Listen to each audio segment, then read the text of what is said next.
This is Cruise Radio. I cruise a lot, and I always sail with travel insurance. You should too. Get a free quote today at tripinsurance.com. Here we go. Broadcasting from the tripinsurance.com studios in Jacksonville, Florida. This is Cruise Radio. Hey, how's it going? My name is Doug Parker. Thank you so much for checking out this episode of Cruise Radio. Very happy to have you here, my friend. A review of Virgin Voyages' Valiant Lady this week. And as always, staff writer Richard Sims standing by with Cruise News. Jumping to him now. Hey, Richard. Hey, Doug. This week's news roundup begins with an update on a story that began unfolding about a year ago during a Taylor Swift theme cruise. Yeah, now let's get this out of the way right up front because I don't want to get, 10,000 emails from Tay-Tay fans calling us out. The singer had absolutely nothing to do with this cruise or what happened on it or this story. And sadly, what happened on it was tragic for one family as a 66-year-old woman named Dulce White fell overboard as Royal Caribbean's Allure of the Seas was sailing toward the Bahamas. This was a chartered fan event celebrating all things Taylor Swift. Now, the family of the woman who went overboard is suing Royal Caribbean, saying that crew members overserved her mom. The woman had purchased a drink package, and her daughter says she was, that her mom was probably trying to get her money's worth out of it. Later in the evening, someone helped her back to her stateroom. And when the daughter went in, she saw her mom out on the balcony, and she thought that maybe her mom was trying to get something out of her luggage, because apparently for some reason they had stored their luggage out on the balcony, which I've never heard people doing that before, but I guess it's a thing. She thought that's what her mom was doing, but when she looked again, she realized that her mom had climbed up on the railing and was facing the water and eventually went overboard. An attorney for the family said that not only do they blame the crew for overserving the woman, but their ultimate goal with this lawsuit is to see all cruise lines do away with unlimited drink packages. So, I struggle with stories like this because obviously you feel for the family. It's a terrible thing that happened. And we certainly have all seen situations where, someone has had too much to drink and maybe the crew should stop serving them. There's also the issue of personal responsibility, and I think that's going to be what probably becomes the fulcrum of this case, if and when it moves forward, is where the responsibility for what happened lies. So we'll have to follow this one. And the cruise lines are doing everything they can to help Jamaica after that Category 5 Hurricane Melissa slammed them last week. I love stories where we as cruisers get to be proud of what the lines are doing. Never is that more evident than in the wake of the natural disaster which has hit a cruise port. Now, to be clear, cruise lines do stuff all year that raises a whole lot of money for good causes, whether it's deck parties or various events that they have that Carnival, for example, raises a whole lot of money for St. Jude, and other cruise lines do as well for various organizations. But it's really only when something like this happens, and it's a kind of, I hate to use the word perfect storm, given that we're talking about a hurricane, but the media is focused on two things here. One is cruise lines, and one is the natural disaster that has occurred.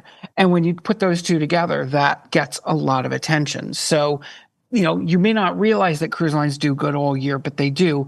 You get more attention at this time of year, and that's what's happening right now. We don't know yet the extent of the damages and the loss of life, but at a minimum, dozens of people died during the storm in Jamaica, and, billions of dollars of damage was done.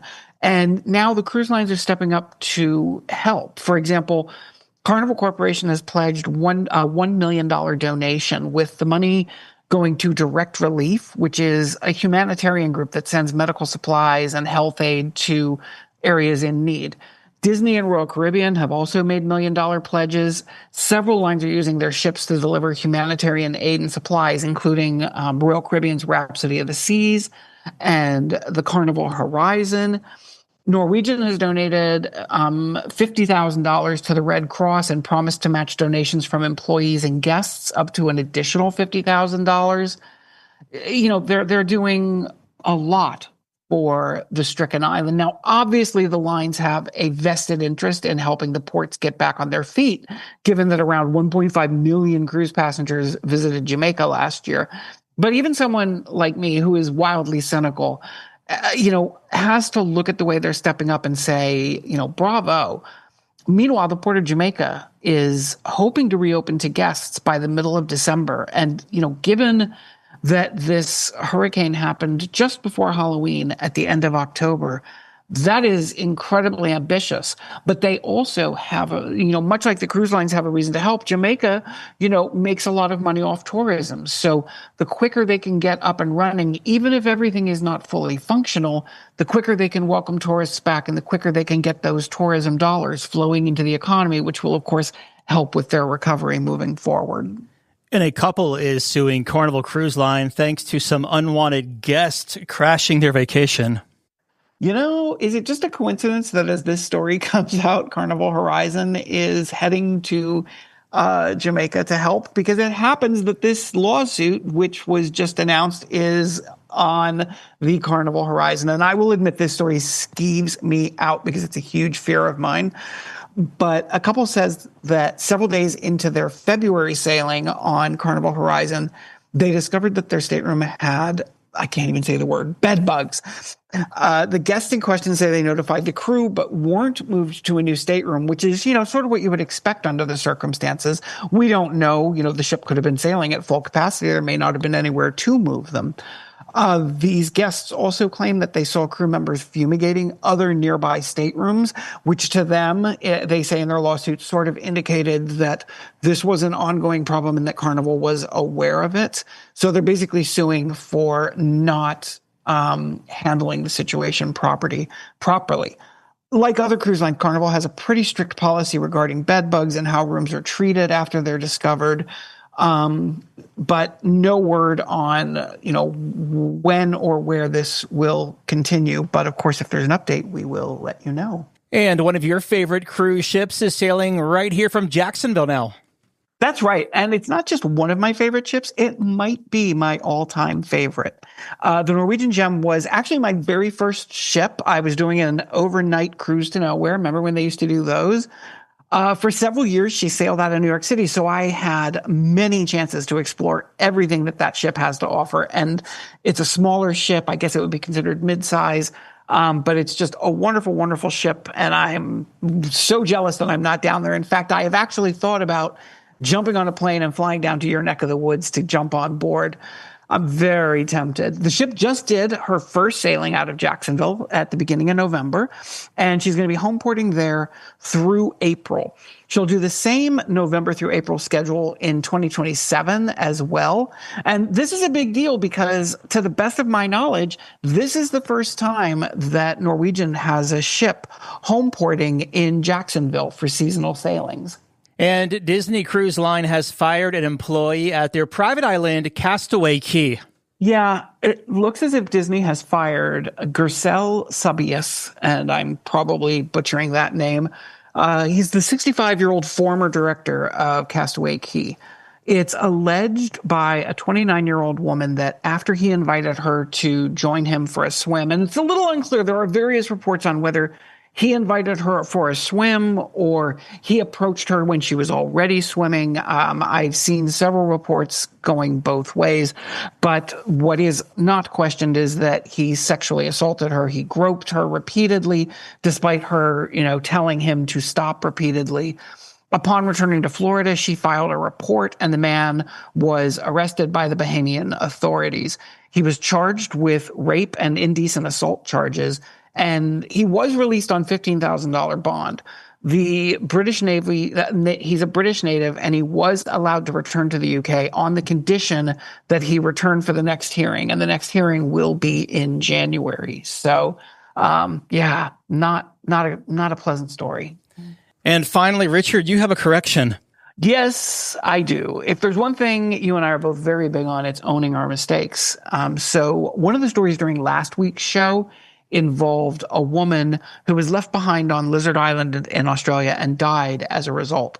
What wasn't clear to me, whether because I read an outdated story or simply misunderstood, was that the ship didn't realize she wasn't on board when they sailed away. I talked a lot about how ships generally, I think most of us know that if you are late getting back to a ship, they do everything in their power. They wait as long as they can, and they'll make several announcements. And then eventually, they're like, okay, we waited. They missed it. We're leaving. That was not the case here. They did not apparently realize that she was not back. We may never know whether that would have changed her ultimate fate. Like, had they realized she wasn't on board and they had sent out a search party, perhaps they would have, been able to reach her before she passed away. And like I said, that's something that we will never have an answer to. But that didn't happen here. The ship returned to Lizard Island upon realizing that the woman wasn't on board. There's still an investigation going on regarding what happened and how. But at the end of the day, I got it wrong. There's no need for an investigation into that, and I apologize for that. All right. Staff writer Richard Sims, as always, thank you, man. Glad to be here. The world is constantly changing. Your place for news is still the same. Online and on demand at cruiseradio.net. A big question we get at Cruise Radio is, how do I know if I need trip insurance? Simple answer. If you're getting on a plane, taking a road trip, or getting on a cruise ship, you need to have travel insurance. Hey, it's Doug Parker from my friends at tripinsurance.com. Not only does tripinsurance.com protect your vacation investment, but it also gives you peace of mind in case anything were to go wrong on your trip. How do they do it? They offer 3 different types of trip insurance policies. Good, better, and best. One policy for every vacation budget. But it doesn't just stop there. They're up to 40% lower when you shop around on other comparison sites. Plus, tripinsurance.com offers 24-hour customer support before, during, and after your trip, online claims assistance, and travel alerts to let you know what's going on at your destination. But find out for yourself. Check out tripinsurance.com. Have a tip or a lead on a news story? Let us know. Email tips@cruiseradio.net. Margie just returned from a 7-night cruise on Valiant Lady, one of Virgin Voyages ships, out of Piraeus, which is the port for Athens, and she joins us on the line to talk all about it. Welcome back, Margie. Hi, thanks for having me. Yeah, happy to have you back on. We talked to you a few weeks ago about the MSC Seashore, I believe. Was it Seashore? Yeah. Okay, very good. So we're going to pivot a little bit here and go clear across the Atlantic Ocean. So before we get to the ship itself, we'll take a step back. What made you want to take this sailing on Virgin Voyages Valiant Lady? Well, we checked out Virgin Voyages a couple years ago. Had heard good things about it. Had never really cruised. As a travel agent, I wanted to check it out. So I had heard a lot of, you hear everything. So I wanted to check it out, and we loved it. And we booked a placeholder. And we went ahead and booked a placeholder for Greece, but said, we'll probably switch it to Miami before it's all said and done. Greece is just too far away. We're not going to do that. And then about a year out, we started going, well, maybe we could do Greece. This would be really cool. And, let's just give it a shot. And then about 6 months out, we said, let's do it. Let's book the airfare and just go across the Atlantic and cruise out of Greece. And we had a great time. We were really glad we did it. I'm curious because you just said something that made me think. You said you heard a lot of, this, that, and the other before you sailed, and then you actually sailed and you had a great time. What was some of the stuff that you heard and you were like, it's nothing like that? Well, I of course said it's a party ship because you got to be over 18, and that, you just kind of had this expectation it's going to be a lot of young partiers 24/7. And there were plenty of parties to be found if you wanted them, but there was just a little of everything to do on the ship and just so many neat things. I love that it's not your typical cruise. Yeah. You've got to put away all your preconceived notions of a cruise when you go on Virgin and just say, what do you want it to be? You went from the Atlanta area, transatlantic, to Athens. Now, when it comes to booking your flights, do you do it yourself or do you I don't even know if Virgin books flights for you if you wanted to. Do they do that? They do. And I looked at the Virgin flight, and I am a pretty good bargain hunter, and I decided to book it myself because I could save a little bit of money. Did you fly in like well in advance of the cruise? We did. We figured if we were going to do an 11-hour flight, we wanted to take advantage of being over in Greece. So we stayed 3 days before and 1 day after. And how was that pre-cruise time? It was really good. We tend to be nonstop crazy at our day jobs. So when we go on a cruise, we like to kind of relax a little bit. And we did not do that this time. As soon as we got to Greece, we literally got off the plane, had not slept in about 30 hours, and did our first excursion where we went to a electric bike ride all around Greece.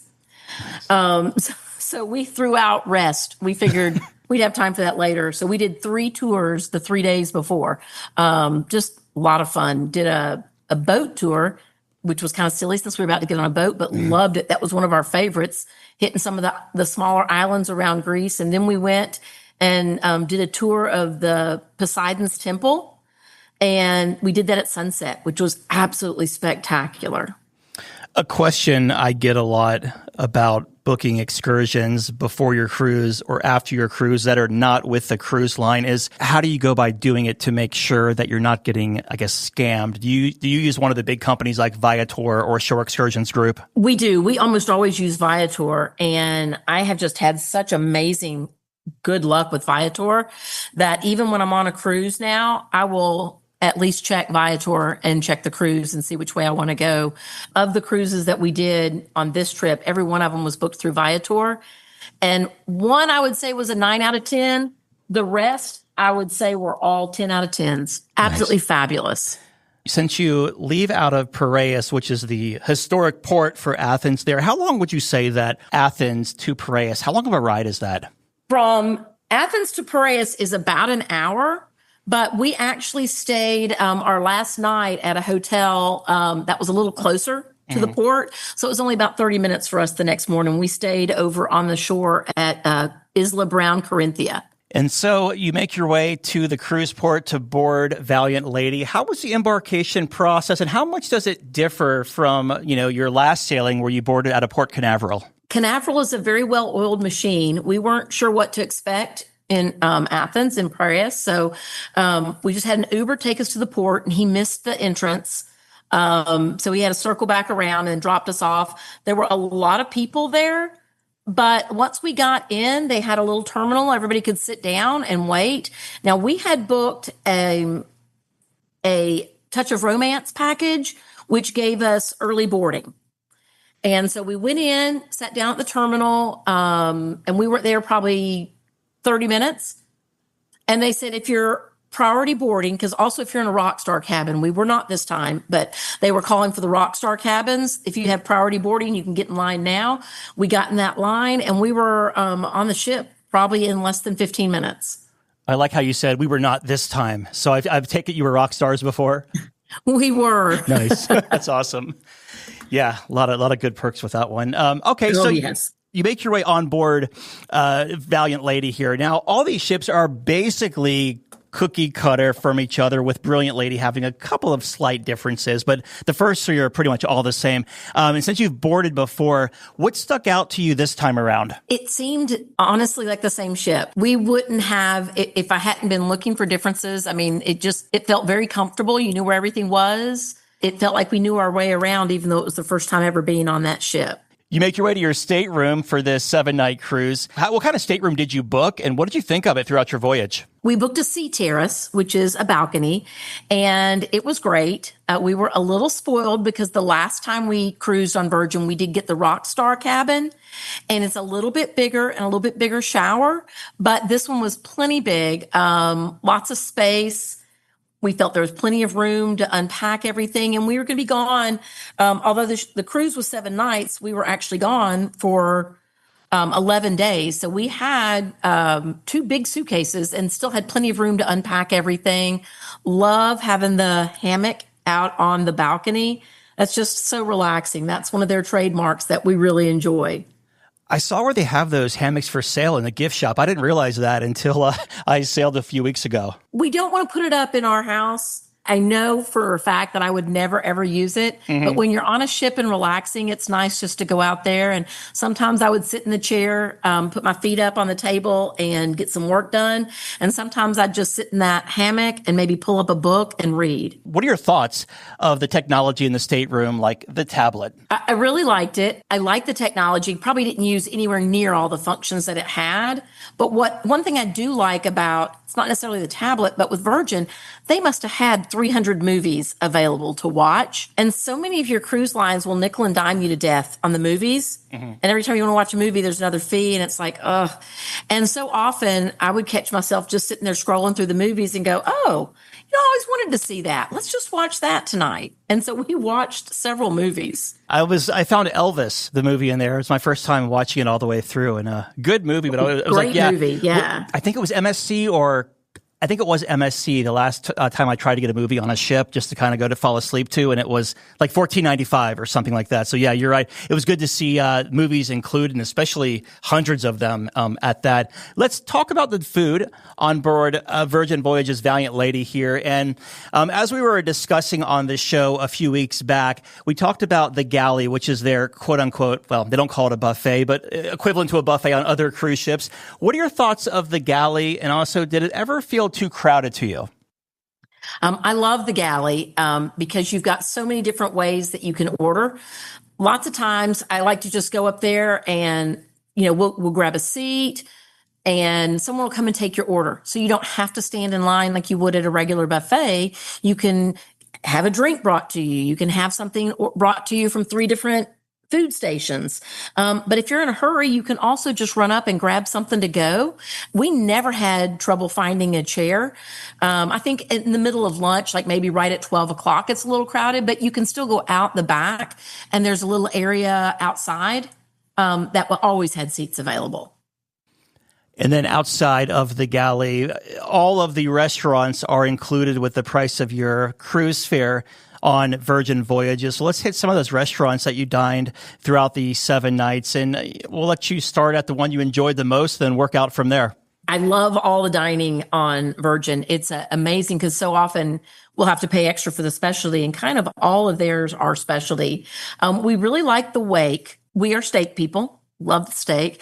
But also Extra Virgin. That's their Italian restaurant.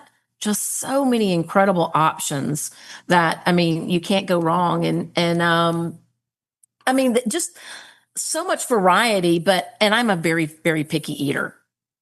And so like we went to Razzle Dazzle.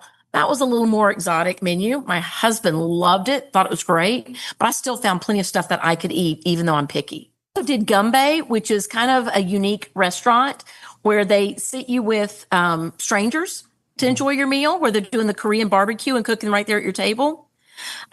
When we did our last Virgin sailing, it was kind of unique because the other 4 people sitting with us did not speak English. So you want to talk about an interesting meal? We did a lot of hand gestures and we wound up having a wonderful time. This sailing, all 6 of us spoke English and we had a blast. We really had fun talking with the other 2 couples that were with us at the table. Did you do the drinking game? We did. Yeah. We did. I think I lost first. Okay. It's a fun little game if everyone at the table is into it. Yeah. When you go to Gumbe, you just have to kind of acknowledge you're going to be sitting with strangers. It's loud and it's going to take a long time. I think that meal wound up being 2.5 hours. Mm-hmm. And so we only do that once on the cruise. Enjoy the food. It's fun. It's nice to meet other people, but it just takes up a lot of time. Yeah. I'm curious, when you dined in Gumbe, I went during Red Night. So it was, I thought it was kind of, the music was loud in there, but is that something that's like the loud music is outside of Red Night? It's always just like they have the music going, the drinking games and all that stuff in there? I think it's always loud to kind of drown out the drinking games and everything else. And that way, if you're with people that you don't know and maybe nobody speaks English, that it's not as uncomfortable because there's that loud background. Okay. Any other ones you hit up? We also had brunch at the wake, which was really good. We did not do pink agave this time. We just kept going back up to the galley, and we did do pizza 2 nights. Their pizza is wonderful.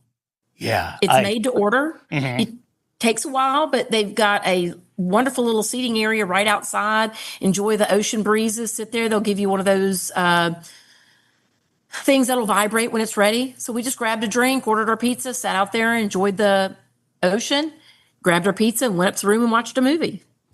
I'm ashamed to tell you how many times I went to the pizza place on this sailing. I'll tell you it's more than five for 5 nights. But I was clocking when they handed me the pager how long it took. And for me, 7 times, it never took over 20 minutes. Did it ever take longer than that for you? No, it always felt like it was, we didn't time it, but it always felt like 15, 20 minutes. Okay. Gotcha. So that must be like the standard for them, because I was saying that they don't actually do slices there. You have to get the whole pie, and they make them to order, which is also nice. Yep. So, they're super fresh there. Did you do the Extra Virgin, the Italian restaurant? We did. We did that one twice, actually. Really enjoy that one. Great service and a really unique menu. How would you explain that menu to someone? Well, so often when you're thinking of Italian, you think I'm going to get spaghetti, right? I think I got steak both nights at Extra Virgin because their steak is wonderful. But then they've got 4 different courses, if you will, that you can pick. One was a charcuterie board, and it was wonderful. Then you got the primo, I believe, which is the first thing. And you got some pastas with that. I guess more authentic Italian maybe than what you're expecting at your local Olive Garden. Mm-hmm. Did we hit all the restaurants, or did you have any other ones you went to? I think that was it. For all of these restaurants, did you take care of all of this before you boarded? I know on embarkation day, they have a little space set up where you can kind of, knock out the restaurant logistics on board, but how did you take care of it? I am good about learning from my mistakes. It's okay if I make a mistake once, but not twice. Mm-hmm. So on our first Virgin cruise, I did not know that you needed to pre-book all your dining. And so we ate at 9:30. Quite often on our first Virgin cruise. This time at day 45 days before the cruise, I got on, booked all of our dining, and we got exactly what we wanted, where we wanted, when we wanted.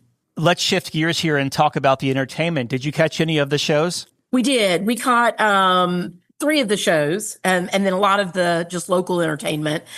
We are show people. We love watching the different shows and performers. And the performers on this ship were just over the top amazing.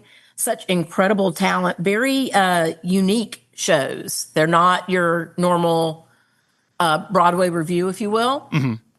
I did not like the Red Room venue. The show was excellent, but it was a standing room only venue where there were no chairs in the room. And my husband, due to recent surgeries, is in a wheelchair if he has to stand for more than about 10 or 15 minutes. Mm-hmm. And so to go to a performance that's going to be 45 minutes long and stand the whole time, he kind of looked at me and it's like, nope. Right. So we went upstairs, and it wasn't as good of viewing, but they did have like 3 rows of chairs around the top where you could look over that you could sit. And not knowing that, we got there a little later and got the very last row. So it wasn't great seating. So that one was disappointing. But the talent and the show were fantastic. I just think they need maybe bigger venues for their performances. Did you ever catch the show Murder in the Manor, either on this cruise or your last one? No, that's one of their new ones that they just rolled out. Mm-hmm. They were doing Leota's Library on this one, which was hilarious. All kinds of entertainers. Some of them were similar to like a Cirque du Soleil show, and some of them were just fantastic singing and dancing. But no, I've heard of the new Murder in the Manor, and the shows that we saw were in the Manor, but it was not a murder. Outside of the shows, any watering holes or anything that you really gravitated towards? Our room was pretty close to Social Club. Mm-hmm. And so we went there quite often and would just grab a drink and just carry it with us. So we went there. Plus they had, I love popcorn, and the social clubs where they did a lot of trivia. They had games. I was getting a kick. So many families I would see sitting down at these booths. And remember, it's 18 and older, playing Rock'em Sock'em Robots or Scrabble or just these old fashioned games. And everybody was having so much fun. So I thought that was cool. So we did go there a lot, but all the bar venues are just really convenient. You just pop up, and all the staff there was super nice. Really seemed like they were enjoying what they were doing. there's a place I found. It's in the back of the ship, maybe deck 7. It's a poke bowl. I guess I'm saying that correctly. Tuna and everything. Did you ever go there? Because when I went there, it was the last day and it was closed. No, we did not. Now, the couple we had dinner with at Gumbay was telling us that the happy hour food at the believe it's the Draft House was amazing. And I did walk by it one day and it looked really good. They had some shrimp dishes that they were serving, but we never actually ate there. Gotcha. All right. Well, let's talk about the sea days on this one, or I should say sea day. It was a very port-intensive itinerary. Most of those Greek Isle ones are. So how was the sea day as far as crowds and congestion? Well, unfortunately, we are pool people. And we like just hanging out at the pool on our sea day, and the pools were packed, probably because it was the only sea day. So instead, we just went to the gym and worked out a little bit. We did go to the pool, but it was not super comfortable. The water was surprisingly chilly, and the pool was just packed. We didn't need a lounger to lay on. There were some chairs available, but we like to hang out in the pool, and it was just way too many people. So we just wandered around, did other stuff. Again, there's plenty to do. They had trivia going on. The social club had, you could get games and play games. You could go in your room and watch a movie, sit on your deck and just enjoy the beautiful ocean. The sea was incredible there. Yeah, certainly. I was going to ask you something. I admire your dedication going to the gym, especially on a 7-night cruise instead of going by the pool. That's did you find though, like, I know since I work remote, I like to find places around the ship that are a little quieter at times. Like you won't find me working around the pool, but I found like on deck 7, there were like little nooks and crannies to hop into where there was some quietness with like the loungers there. Did you find any of those on board? Yes, there was one right outside the coffee shop that I would go to in the mornings usually. I am very much a morning person and my husband is not. So I'd usually get up early and I'd go grab a cup of coffee and they would have the activity sheet. I kind of struggled a little bit with their app. Wasn't always the best to figure out what was going on, but they always had the daily activity sheet right there next to the coffee shop. So I'd go down, get my cup of coffee, grab that sheet and go out on the deck right there outside the coffee shop and had some really neat places. And every day I was the only one out there. When I was doing most of my work, though, I would just go on our balcony in our cabin. So let's talk about the ports of call. So you leave Piraeus, which is the port for Athens. What was your first port of call and what was your highlight there? We went to Santorini. Like I mentioned, we had booked an excursion through Viator, not Virgin. Well, Santorini is a tender port. So that means they have to tender you from the ship to the port. And since we did not book with Virgin, we were not guaranteed to get on a tender. So we were concerned that we would not make our excursion time. So we went down and got on the very first tender. They had told us that as a secret that most people didn't get up quite that early. So we got to the port probably an hour and a half before we needed to be there. But it was great. It was a fun little waterfront place. We grabbed a cafe, had breakfast, a cup of coffee, and waited and watched the line for the cable cars there. So to get to the main town of Santorini, most people take a cable car that goes from the port area up to the top where the town is. It was a zoo. We watched the line get longer and longer and longer. Luckily, we didn't have to do that. That's one of the reasons we booked this excursion.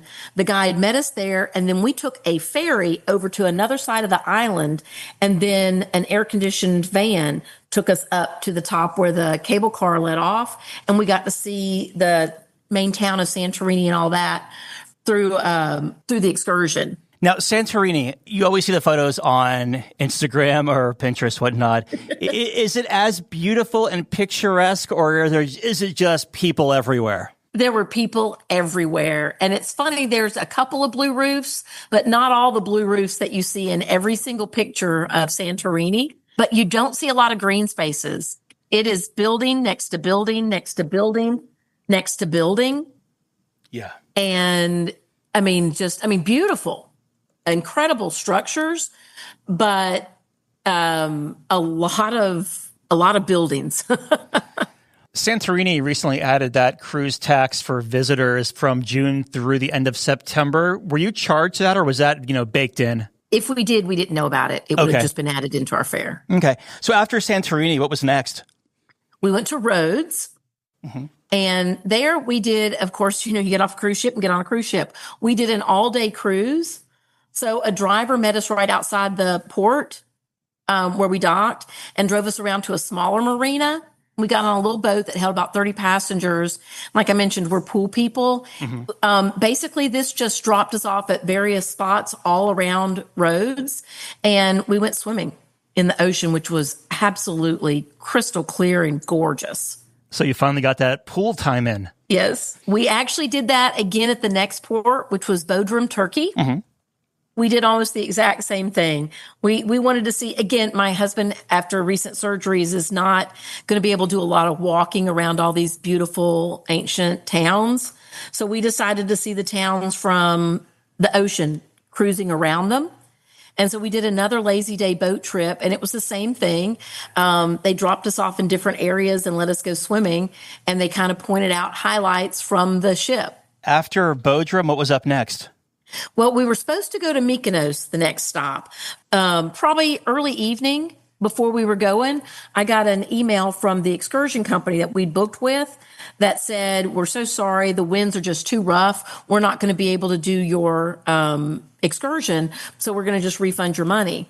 And about 2 hours later, the captain made an announcement that the winds were too rough and we weren't going to be able to go to Mykonos.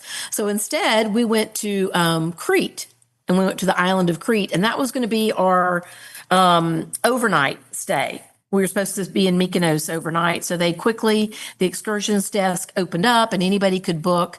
Obviously they canceled and refunded all of the excursions that had been booked through the cruise line, but opened up so that you could book through Crete. What is there to do in Crete if you're staying overnight? Well, we didn't find much. Virgin definitely had some excursions that they loaded up last minute that were like nightclubs where you could go. But we kind of looked at the offerings and said, well, we've already done 2 beach days, if you will. We didn't need to pay to go do another beach day. So they did have a shuttle that was taking people from the port at Crete into downtown, about a 10, 15-minute shuttle. And so we did that. We walked around downtown. We were going to just grab a late lunch. But we really didn't find any places. It looked like a lot of the places were kind of grab and go, more coffee shops than a place to sit down and really have lunch. Now, if we'd gone further into town, again, with recent surgeries, we didn't want to do a major walking excursion. So we did kind of a loop through town and said, you know what? We've got this beautiful ship. Let's go make it a sea day. And so we went back to the ship and enjoyed the ship a little bit. Is the town you in, is it called Chania? Yeah, well, maybe. We called it Chania, but that's the correct town. I just don't know how to pronounce it. You might be correct. I'm not even sure. I remember going there one time, years ago. So what did you do on your second day in Crete? We went on this day, and again, we'd gotten the Splash of Romance package. So it included 3 hours in the thermal suite. So we went down to the spa and did our time at the thermal suite, which was a little disappointing, to be honest. They had a salt room, which was just like a regular sauna, kind of spritzing salt. Then they had a hot tub, which said it held 4 people. It would not hold 2 people comfortably. We kind of laughed at the 4. Then they had 2 cold plunge pools. Same thing, very, very small, could hold maybe 2 people. And then a quote unquote warm pool. That's just about a 12-foot by 12-foot pool. And it was very chilly. So we didn't, and then they had loungers. They didn't actually have loungers. They had I think 5 circles, maybe 7 foot in diameter that were not super hot. The room itself was maybe warm, that they called thermal loungers, and they were always full. So we never, I reached over and just somebody was getting up and somebody else was waiting. I said, can I just see how hot this is? And put my hand on it. And we didn't feel it was worth waiting in line for. If you didn't have the romance package that you purchased, do you think you would have paid to go to the thermal suite? We have on other cruise lines, but we've always done a tour of it first. Sure. After doing a tour of this one, we would not have paid for it, no. Yeah. Interesting. Okay. So then that was Crete. You did the overnight. What was up next? That was it. That was our last day. So that night we had to pack up and get ready to head off. And then you were back in Piraeus. So how was the debark process? Super easy. What I like about Virgin is you get on the ship a little later, but you also get off a little later. We didn't have to be out of our room until 10:30 in the morning. Wow. So I went up and grabbed my coffee like I usually do. We grabbed some breakfast up at the galley there at the, like food truck type place. And then we looked out the window and there was a line of cabs, probably 75 cabs long, just in a line. So we knew we wouldn't have any trouble finding a cab to our hotel. So we just leisurely went down, grabbed our luggage, got in that line. The line looked long, looked like maybe 50 passengers deep, but we were probably in our cab and heading to our hotel within 15 minutes at the most. And then your post-cruise hotel, did you do Athens or did you do like Piraeus where the night you were before the cruise? No, we did Athens because we had a 6 a.m. flight. Oh, wow. And we Okay. wanted to be as close to the airport as possible. Well, do you have any first-time tips to offer either someone sailing Virgin Voyages or doing one of their med cruises? We really liked the Splash of Romance package. It gets you the priority boarding, which was really nice. It gets you a free bottle of champagne at some point during your cruise. You can do that anytime. They would bring little appetizers a couple of days to our room. Every morning it included fresh squeezed orange juice and then the 3 hours in the thermal spa, which again, we liked. We're glad we didn't pay for it. We would have done the Splash of Romance package even without the thermal spa. The early boarding and the champagne made it well worth it. Oh, 100%. What is the heat like over there in August? Because earlier this summer, people were dropping like flies. We laughed. I think everywhere we went, a guide commented, "Oh, thank goodness you're here this week. Last week it was brutal." And it was very, very hot the week we were there. So I can only imagine the week before. We were usually in the upper 80s, and they said they were constantly in the mid to high 90s the 2 weeks before we got there. You mentioned you were a big coffee drinker. I'm curious, do you take advantage of, you could buy that, what is it, like the $300 bar tab, and you get like the extra $50 on board credit if you do it in advance? Or what? It's like, I don't know, you get an incentive, right? If you buy a $200, you get $25. Do you do that in advance? We do. And as a matter of fact, this was a cruise that we had booked as a placeholder from our last Virgin cruise. So we had gotten $600 in onboard credits, as well as we purchased another $500 in a bar tab. Yeah. So you get extra when you do that. So since we had the extra money from the placeholder, my husband did not have time to get his haircut beforehand, went down, took advantage of their barbershop, and the guy did a fantastic job. What does that set you back on a cruise ship these days, getting a haircut? It was $59 for just a haircut for a guy. All right. Not bad. But we had the onboard credits that we really struggled to use because that's separate than your bar tab. And so we were, well, what do we spend this on? Hey, let's get a haircut. Okay. Right. Looking back, what was the biggest highlight of this cruise for you? The funny thing is on our excursions, we loved the cruises. The days we got off a cruise ship and got on a little cruise ship and went, because the water of Greece was just so incredible and amazing. But as far as Virgin, we just love the laid back, chill attitude. The food is so good. And we're not super late night people. I am used to getting up super early. I'm just wired that way. So staying out partying until 12, 1, 2 in the morning is just not my cup of tea.